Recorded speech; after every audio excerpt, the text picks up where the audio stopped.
সেপ্টেম্বরে আসন্ন জাতিসংঘের সাধারণ অধিবেশনকে সামনে রেখে প্যালেস্টাইন অথরিটি এবং পিএলওর বেশ কিছু কর্মকর্তার ভিসা বাতিল করেছে ট্রাম্প প্রশাসন।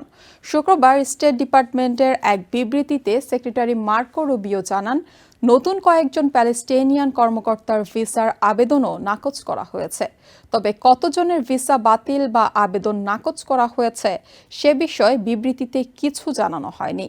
বিবৃতিতে বলা হয়, প্রতিশ্রুতি পূরণ না করা এবং শান্তি প্রতিষ্ঠার সম্ভাবনাকে অবমূল্যায়ন করায় পিএলও এবং পিএকে জবাবদিহিতার আওতায় আনতে এই পদক্ষেপ নেওয়া হয়েছে, যা আমেরিকার জাতীয় স্বার্থে নেওয়া সিদ্ধান্ত।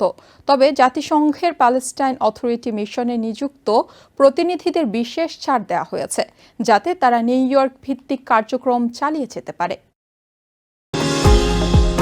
নিউ ইয়র্ক থেকে সম্প্রচারিত TVN 24 টেলিভিশন বিশ্বজুড়ে বাঙালির কণ্ঠস্বর।